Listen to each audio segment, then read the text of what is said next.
आप सभी को मेरी नमस्ते और जय हिंद। मेरा नाम आभास सैनी है।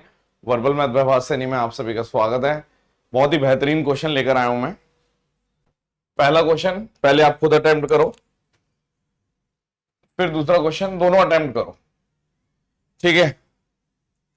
ये दोनों क्वेश्चन जो सीडीएस अभी 2024 हुआ है उसमें पूछे गए हैं। बहुत ही बढ़िया क्वेश्चन है, मजा आ जाएगा, आपको लगेगा कि हाँ अच्छा टाइम बीता वीडियो में।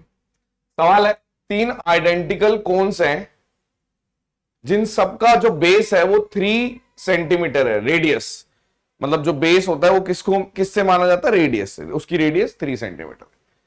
Are placed on their bases so that each is touching the other two. मतलब ऐसे है, अगर मैं टॉप व्यू ले रहा हूं, टॉप से देख रहा हूं तो एक ये रहा, ऐसे करके ऐसे दिख, मतलब ऊपर को ऐसे आ रहा है, एक ये रहा और एक ये रहा, ऐसे करके कोन रखे हुए हैं, ठीक है। मतलब अगर आप ऊपर से देखोगे तो आपको ये दिखेगा, और अगर साइड से देखोगे तो ऐसे करके एक ये रहा, एक ये रहा, एक पीछे से है, ऐसे है, ठीक है। Okay, there will be one and only circle that would pass through each of the vertices of the cone. What is the area of the circle? तो आपको ये बोल रहा है कि यदि मान लीजिए एक सर्कल पास होते जा रहा है, मतलब इस सेंटर से मान लो यहां पे, ठीक है, इनका एक मतलब ऐसे करके एक कोन आ रहा है ना, ऐसे बाहर, ये भी बाहर आ रहा है, ये भी बाहर आ रहा है, जैसे ये बाहर आ रहा है यहां पे ऐसे, तो एक सर्कल है जो ऐसे टच कर रहा है। यानी अगर मैं ध्यान से देखूं तो ऐसे एक सर्कल है जो ऐसे इनके वर्टिसेस को, इसके पॉइंट को, इसके पॉइंट को टच कर रहा है। क्योंकि अगर आप साइड से देखोगे तो ये कोने पे टच हो रहा है, ये और ये। लेकिन अगर मैं टॉप व्यू देखूंगा, ये है मेरा टॉप व्यू, अगर मैं ऊपर से देखूंगा तो ऐसा हो रहा है। तो कहने का मतलब ये है कि इनका जो सर्कल बन रहा है उसका एरिया निकालना है। बहुत बढ़िया क्वेश्चन है, मजेदार। तो आप तुरंत समझ गए क्वेश्चन की भाषा बहुत अलग है, लेकिन क्वेश्चन ये वही है कि जब हम 3 सर्कल ऐसे बना देते हैं ना, ये एक सर्कल बराबर, और आप बोल रहे हो यहां पे इसकी नोक आएगी कौन की, यहां पे नोक आएगी 2D में, सोचो। तो आपने बोला ठीक है। यानी अगर मैं ध्यान से देखूं तो एक सर्कल ऐसा बनाना है जो ऐसे टच कर रहा है इसको ये। तो आपने सबसे पहले बोला कि इसकी रेडियस 3 है, 3 3 3 3 3 3। यानी एक्चुअल में क्वेश्चन यहां आ गया कि अगर एक इक्विलेटरल ट्रायंगल है, उसका सर्कम जो सर्कल है उसका एरिया बताना है। तो आपने बोला अगर ये 6 6 6 है तो इक्विलेटरल में आपको पता है क्या होता है। जैसे इक्विलेटरल ट्रायंगल है कोई, ठीक है, मान लीजिए ये इतना डिस्टेंस में देख रहा हूं, ये सेंट्रोइड भी है, ये ऑर्थो सेंटर भी है, ये इन सेंटर भी है, ये सरकम सेंटर भी है, यस, ठीक है, सब कुछ है ये। तो आप बोलोगे ये अगर 2 यूनिट है तो ये 1 यूनिट है, और ये जो डिस्टेंस है ये 2√3 यूनिट है। यानी ये भी 2√3 यूनिट है, ये भी 2√3 यूनिट है। यानी अगर मैं ध्यान से देखूं कि अगर मेरे पास एक इक्विलेटरल ट्रायंगल था और मुझे ये चाहिए था, ये डिस्टेंस, क्योंकि ये सर्कल ऐसे बनेगा, मतलब मुझे सर्कम रेडियस चाहिए थी, तो आपने बोला ये 2 यूनिट आएगा, ये 1 यूनिट है, और ये 2√3 यूनिट है जिसकी वैल्यू है 6। तो आपने बोला अगर 2 की वैल्यू निकाल रहे हो तो 6/√3 हो गई। यानी कि ये 6/√3 जो है वो मेरी रेडियस हो गई सर्कल की। सर्कल की रेडियस हो गई 6/√3। और एरिया कितना होता है? एरिया ऑफ सर्कल होता है πr²। तो आपने बोल दिया ये आ गया πr², 36/3, यानी कि 12 पाई आंसर। शॉर्ट समझ में आ गया? बहुत बढ़िया क्वेश्चन है, मजा आ गया होगा आपको। थोड़ा सा इमेजिनेशन पे लेके गए हैं वो, मतलब आपकी सोच पे लेके गए हैं। क्वेश्चन वही पुराने हैं, पूछने का तरीका बदल गया। ऐसे ही होता है, बचपन से आप यही देख रहे हो कि टीचर पढ़ाता कुछ है, पेपर में कुछ आता है, लेकिन होता वो वही है। जब आप घर पे आके देखते हो तो लगता है अच्छा ये तो वही चीज है। तो वहां पे जिसने सोच लिया होगा बहुत आसान है ये। नेक्स्ट, मजा आ गया देख के?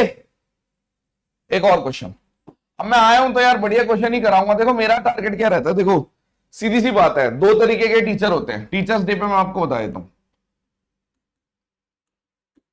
एक जो होते हैं वो अपने मतलब इस हिसाब से चलते हैं कि भाई ज्यादातर बच्चों को टारगेट करके चलते हैं वो, और उनको लगता है कि हाँ, उन्हें मालूम है कि जो ज्यादातर भीड़ है उसे कुछ नहीं आता, ज्यादातर भीड़ तो वही है जिसको मतलब कुछ आता नहीं, जो सिर्फ सपने देखता है, ठीक है। तो वो उनको वो चीजें बताते हैं जो उनको स्टार्टिंग में हेल्प करती है। दोनों बढ़िया होते हैं, ऐसी बात नहीं है, लेकिन वो स्टार्टिंग में हेल्प करती है जिससे उन्हें लगता है हाँ यार ठीक है मैं कर सकता हूं, मैं कर सकता हूं, मैं कर सकता हूं। लेकिन जो वो चीजें बताते हैं वो आपको पता है कि यार वो सिंपल सिंपल चीजें इतनी पेपर में आती नहीं है, चाहे कोई सा भी पेपर उठा लो, ठीक है। बहुत ज्यादा वो पेपर आसान आएगा तो फिर उसकी वैल्यू ही नहीं रहती। दूसरे टीचर होते हैं जो सीधा सिलेक्शन पे अटैक करते हैं, ठीक है, कि जो चीजें सिलेक्शन में काम आएगी हम उस पर टारगेट करेंगे, ठीक है।